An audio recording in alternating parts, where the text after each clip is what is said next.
우리 뒤에 우리 고등부 학생들이네요. 우리 예지와 사무엘, 특히 예지 좋은 결과 하나님께서 주셔서 하나님께 아마 감사했을 겁니다. 우리 할렐루야 샬롬하고 예지부터 축복하는 기도. 자, 축복의 우리 말씀 드립니다. 할렐루야 샬롬 샬롬 샬롬 샬롬 샬롬 샬롬 샬롬. 예지 축복한다. 할렐루야. 하나님 사랑합니다. 여러분 주 안에서 사랑합니다. 오늘 말씀이죠. 잘하는 말씀입니다. 첫 주일 예배, 오늘 첫 주일 예배, 여러분들 마음을 새롭게, 이전 것은 지나갔으니 이제 보라 새 것이 되었다 했으면 우리가 뭔가 좀 달라져야 되겠죠? 뭐 중간에 또 조금 시험이 들어가고 비틀비틀 할지라도 여러분들 첫 단추를 잘 꿰시기 바랍니다. 그리스도 안에 있으면 우리는 그런지 우리는 새로운 피조물이라 해마다 이 말씀을 늘 제가 증거했던 것 같아요. 말씀 중에도 이전 것은 지나갔으니 보라 이제 새 것이 되었도다.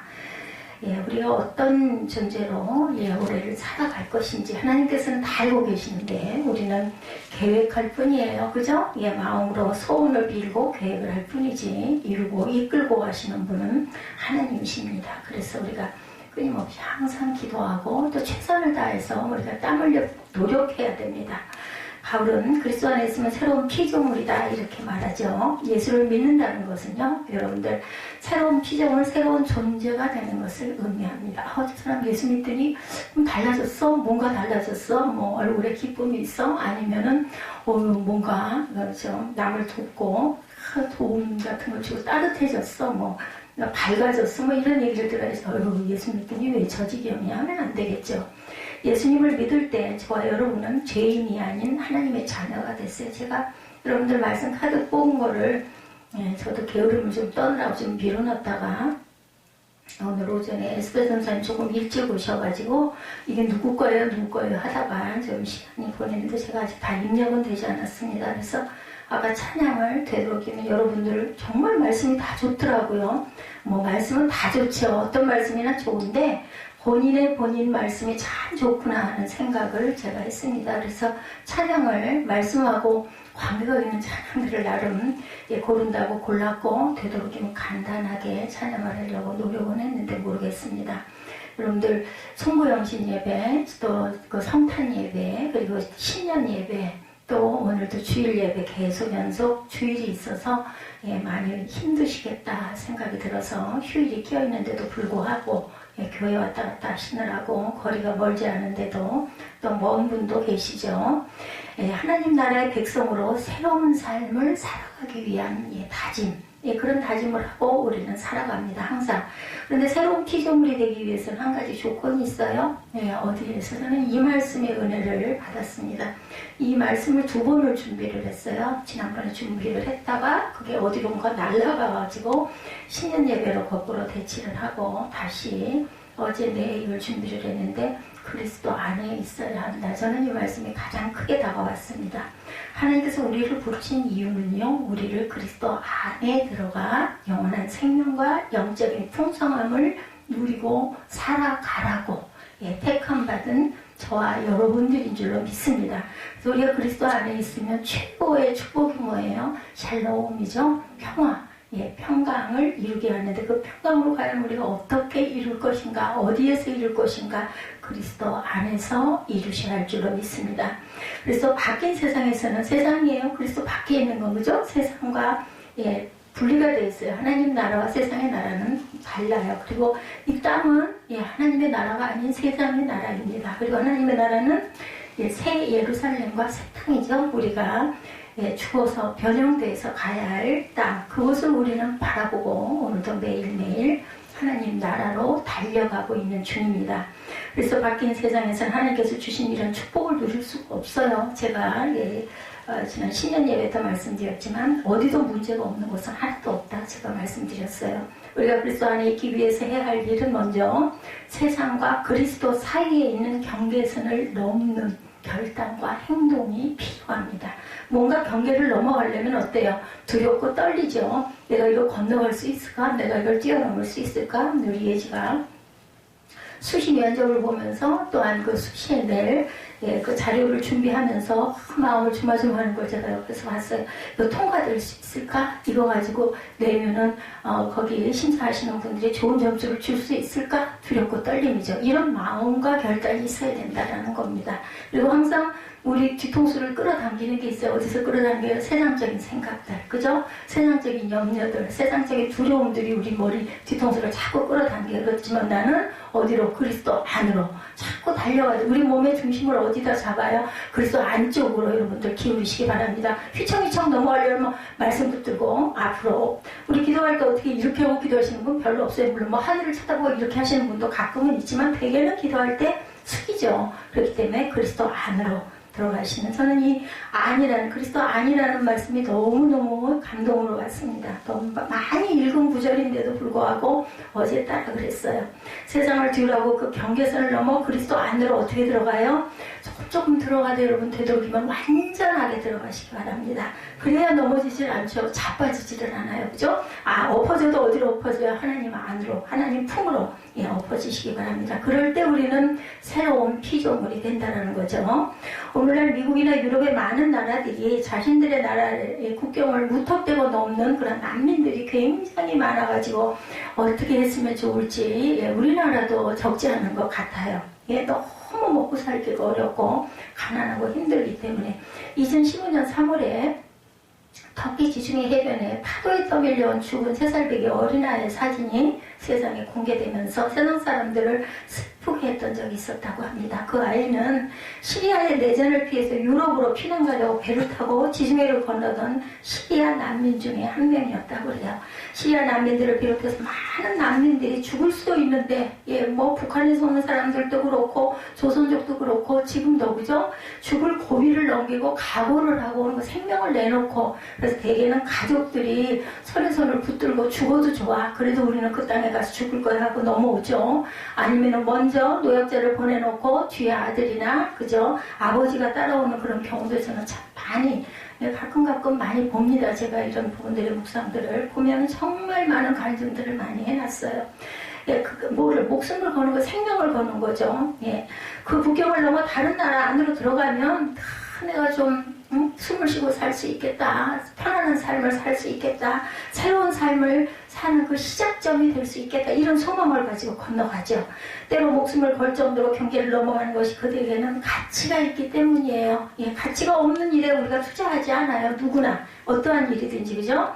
하나님께서 우리가 세상의 경계를 넘어 그리스도 안으로 들어가기를 원하세요. 말씀 속에서 주십니다. 제가 예배 전에 묵도하는 부분에 언뜻 마음에 감동이 와서 오늘 우리가 새벽 예배를 쉬었어요. 참 새벽 예배에서 은혜를 하는데 우리 에스더 전도사님이 항상 새벽부터 수고를 하기 때문에 오늘은 새벽 예배를 쉬시고 다른 새벽 예배 때 새벽 예배를 하십시다 라고 제가 말씀을 드려가지고 그렇게 하기로 했는데 정말 오전 시간이 너무나 긴 거예요. 주일날 너무 이상한 거예요. 그렇다고 혼자 오두머니 일어나 앉아있을 수도 없고 쉬는 게 아니더라고요. 그러면서 시편 묵상을 계속 하잖아요. 그게 번뜩 머리를 스쳐가지고 그 정리한 게 생각이 나가지고 제가 그걸 아까 묵도 때 여러분에게 선포해 드렸습니다. 영적인 풍요한 삶을 누리기를 원하는 저와 여러분들, 많은 기독교인들이 아직도 세상과 그리스도의 경계선 사이에서 망설이고 살아가요. 믿는다는 성도들마저도 그렇습니다. 그래서 어떨 때는 새로운 피조물인 것 같기도 하고 어떨 때는 세상 사람들과 별로 다른 게 없는 것 같고 내가 믿나 안 믿나, 이게 맞아 안 맞아, 우리 어떤 사물을 보고도 그럴 때가 많죠. 오늘 말씀을 통해서 여러분들 그리스도 안에서 새로운 피조물이 된다는 것은 과연 무엇이고 어떻게 새로운 피조물의 삶을 살아갈 수 있을지 우리 함께 묵상해 보도록 합니다. 먼저 그리스도 안에 있는 새로운 피조물의 특징은 삶의 목적이 달라져야 되죠. 15절 후반부입니다. 오직 저희를 대신하여 죽었다 다시 사신 자를 위하여 살게 하려 합니다. 이렇게 말씀해요. 다시 산 자를 위해서 살게 하려 합니다. 우리가 새옷이 될 수 있는 것은 우리의 삶의 목적이 나를 위해서가 아니고 그리스도를 위해서, 하나님의 나라를 위해서 살 때, 여러분들 보험 많이 들잖아요. 연금 들잖아요. 그거 왜 그래요? 내 노후를 위해서, 내가 어떤 정말 기가 막힌 사고가 났을 때 특히나 그죠? 예, 우리가 보험 가입을 하고 보험 가입이 무슨 보험이라고 그러죠? 평소에도 어떤 문제가 있거나 했을 때 그 보험이 다 적용되는 그 보험을 들려고 많이 애를 씁니다. 근데 저처럼 나이가 많고 질병이 있는 사람은 상해보험이라고 그러죠? 그 보험에 들 수가 없어요. 근데 하나님의 나라는 나이가 99세가 돼도 들어갈 수가 있는 거예요. 보험을 들 수가 있어요. 하나님의 나라. 사도 바울은 예수 그리스도를 믿으니 외에 그 삶의 목적이 바뀐 대표적인 사람이죠. 갈라디아서 2장 20절 그게 너무 잘하는 말씀이죠. 내가 그리스도 안에 함께 십자가에 못 박혔나니 그런즉 이제는 내가 산 것이 아니요 오직 내 안에 그리스도께서 사셔요. 내 안에서 그리스도께서 운행을 하시면은 내가 누구를 닮아갈까요? 누구처럼 행동할까요? 그리스도처럼 행동하죠. 이제 내가 육체 가운데 사는 것은 나를 사랑하사 나를 위하여 자기 몸을 버리신 하나님의 아들을 믿는 믿음 안에 사는 것이다. 여기도 믿음 안에라는 말씀이 있죠. 예수가 말씀 카드를 뽑아가지고 울상을 해서 보니까 원수를 자기 몸처럼 사랑하라 이런 말이 굉장히 두려움과 무게로우잖아요. 근데 사실은요 이 말씀이 가장 깊은 말씀, 하나님의 우리는 할 수 없는 것을 예수 그리스도께서 우리에게 보여주고 가신 그런 계명이잖아요. 하나님을 사랑하라, 원수를 사랑, 원수까지도 사랑하라. 감히 말을 할 수도 없는 그런 구절을 주셨는데 예지가 신학교에 들어가는 것을 하나님은 이미 알고 계시기 때문에 가장 귀한 축복으로 선포자의 말씀으로 주셨다 저는 그렇게 생각을 합니다. 근데 본인이 아직 무게로우고 깨달아지지가 않다 보니까 난 이거 안 할래요 라는 얘기가 이렇게 나오는데 이제 신앙을 좀 하고 걸어가다 보면은 하나님이 날 미리 아시고 귀한 축복을 해주셨구나 하는 것을 아마 알 거예요. 뭐라고 그랬어요? 너희를 미워하는 자를 선대하고 너희 원수를 사랑하며 너희를 저주하는 자를 축복하며 너희를 모욕하는 자를 위하여 뭐해라? 기도하라고 그랬어요. 그러니까 뭐예요? 이제는 내 기도 그만하고 남을 위해서 중보기도하라는 뜻이에요. 저는 이 말씀이 굉장히 좋은 말씀이라고 생각을 합니다. 그래서 하나님의 아시는 그런 그 말씀을 주셨구나. 또 다른 우리 성도님들도 우리 집사님들도 우리 전도사님도 보니까 말씀이 너무 좋은 말씀들로만 받았어요. 저도 아주 말할 수 없는 기쁜 그런 말씀을 주셔가지고 어떻게 이렇게 대단한 말씀을 자격도 안 되는 저에게 이렇게 주셨나 이런 생각이 들더라고요. 하나님이 우리를 축복하시고 우리를 힘들고 어렵고 고난스러운 것을 다 알고 계세요. 내가 너희를 어디로 가든지 내가 너와 함께 있어. 여기까지는 똑같아요. 그죠? 장면도구와 내 모든 대적을 내 앞에서 멸하였다고 말씀하시네요. 세상에서 존귀한 자들의 이름 같은 이름을 내게 만들어 주리라. 존귀하게 만들어 주신다는 무엇보다도 아주 감사한 그런 그 말씀을 주셔가지고 너무 감사했습니다. 바울은 예수님을 믿고 새 사람으로 변화가 됐어요. 그전에는 자신의 의를 이루고자 자기를 자랑하기 위해서 살았어요. 그래서 교회를 욕하고 막 핍박하고 잡으러 쫓아다녔죠.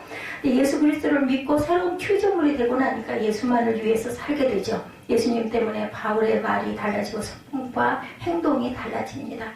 더 이상 다른 이들을 핍박하는 자가 아니라 핍박당하는 자가 되죠. 그의 강팍했던 성품은 사라지고 예수님의 성품과 같이 자신을 핍박하는 이들을 불쌍히 보고 그들을 구원하기 위해 헌신해요.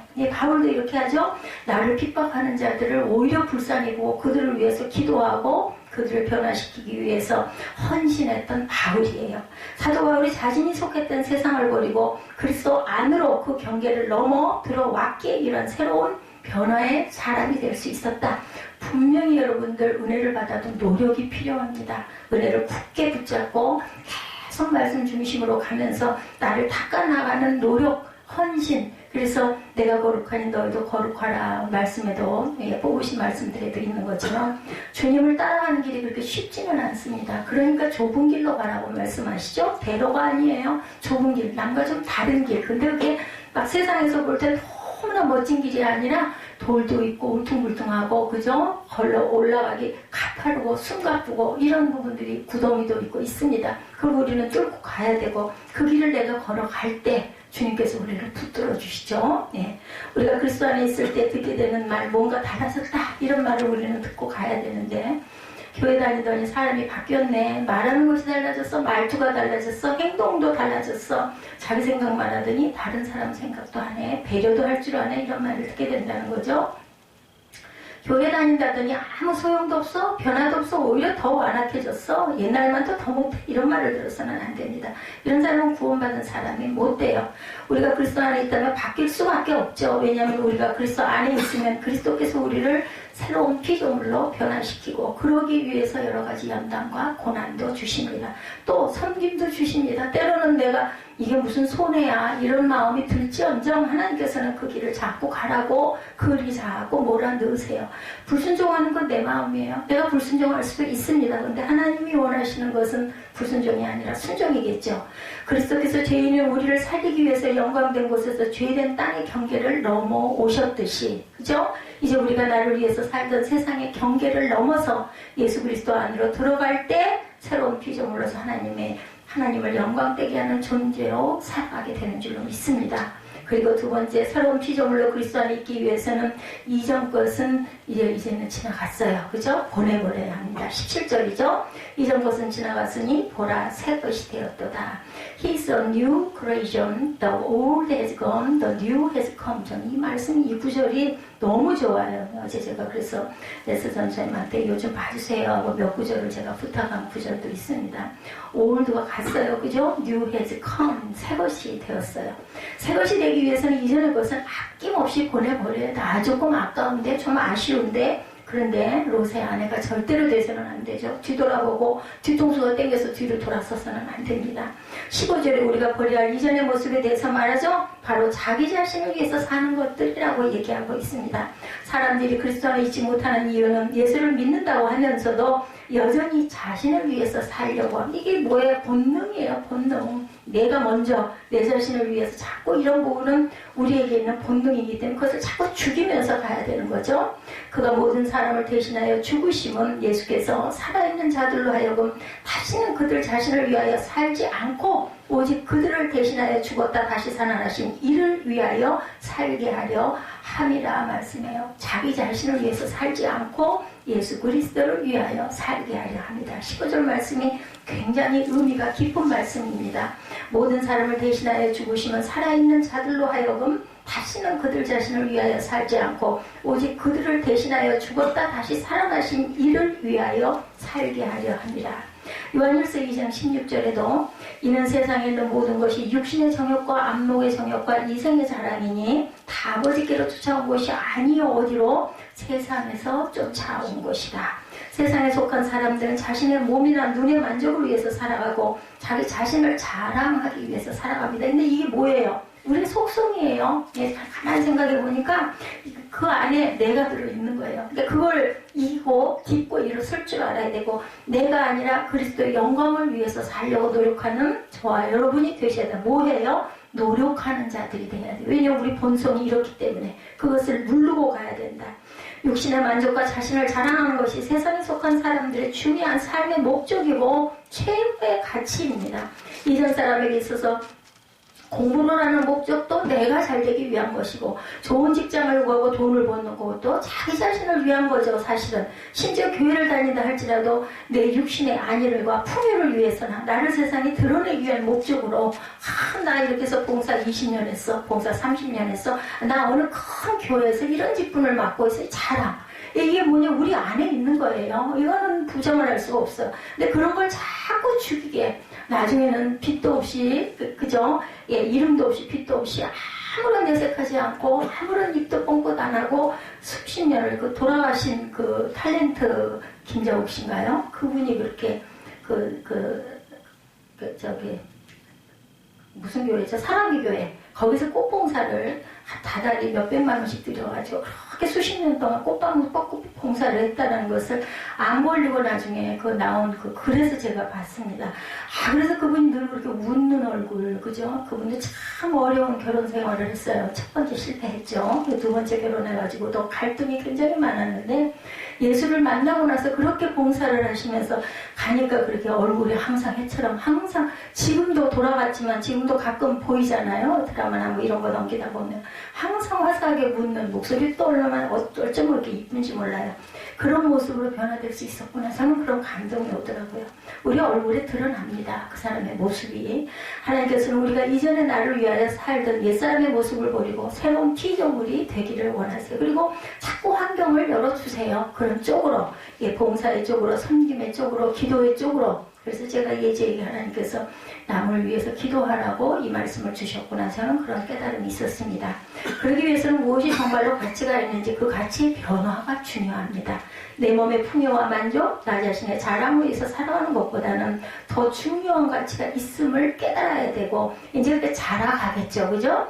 사도 바울은 예수님을 믿은 후에 가장 귀한 가치를 알았기 때문에 자신을 위해서 살던 과거의 삶을 과감하게 버리죠. 빌립보서 3장 7절에 그러나 무엇이든지 내게 유익하던 것을 내가 그리스도를 위하여 다 해로 여길 뿐더러 또한 모든 것을 해로 여김은 내 주 그리스도 예수를 아는 지식이 가장 고상함을 인함이라 이렇게 얘기합니다. 그래서 오죽이나 하면 모든 것이 내가 가지고 있는 모든 것을 배설물로 여겼다까지 이렇게 고백하죠.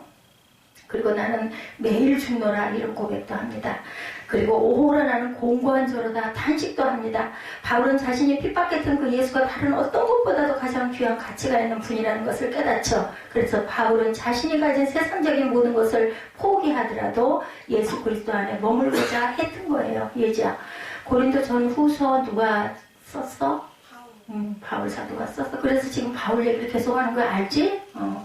그래. 이 세상에 어떤 것도 우리를 죽음에서 영생으로 옮겨놓을 수 있는 존재는 아무도 없습니다. 이 세상 아무리 많은 것을 소유하고 강력한 권세를 가졌다 할지라도 그것이 우리를 영원한 생명으로 이끌지 못해요. 이 세상에 있는 어떤 것도 우리에게 영생의 기쁨과 영적 풍요를 줄 수는 없습니다.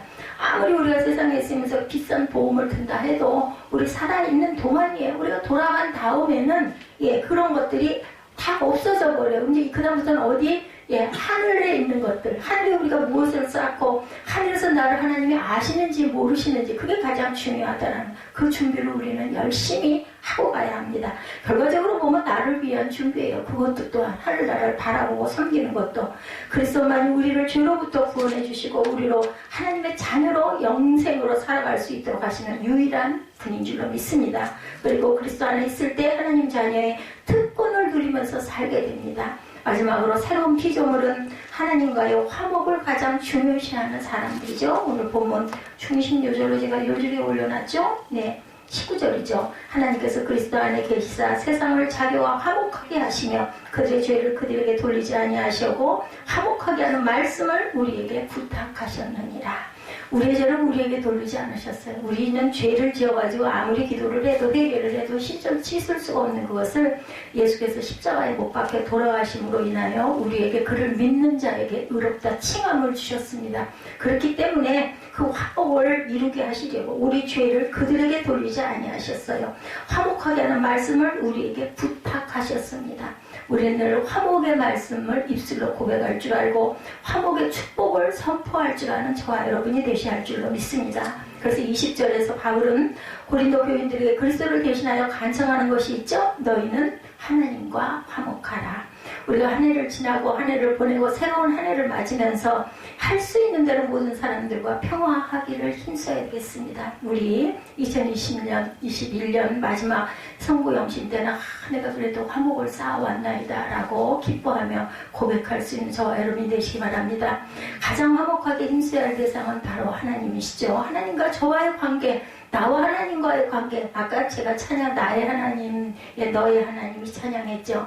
나의 하나님과 너의 하나님이 하나님과 우리 안에 기쁨을 주시려고 기다리고 계신데 화목하지 않은 사람이 함께 바라보면서 기뻐할 수는 없어요. 얼굴이 찡그러지고 눈물이 쏟아지고 그게 감동의 눈물이 아니죠. 고통과 아픔의 눈물이 쏟아지게 됩니다. 화목할 때 우리 입가에는 항상 미소가 번져 있을 수가 있겠죠.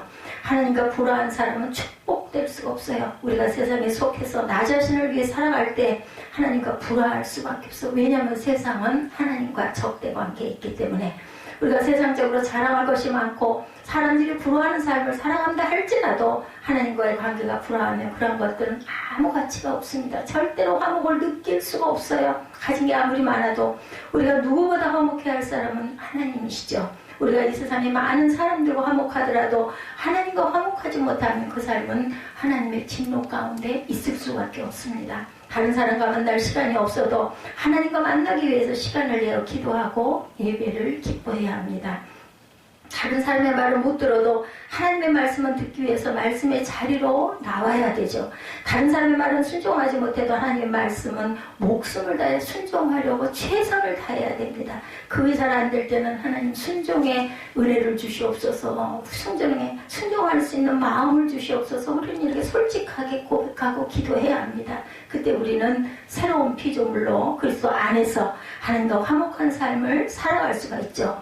그리고 하나님께서는 그러한 자녀들을 책임져 주십니다. 확실하게 2021년 한 해 새로운 피조물로 그리스도 안에서 변화된 삶을 살아갈 수 있기를 주님의 이름으로 축복합니다. 내 육신의 풍요와 안위를 위해서 살아가던 과거의 모습을 넘어서 그리스도를 위해서 사는, 그리스도 안으로 완전히 들어서는 저와 여러분이 되시기 바랍니다.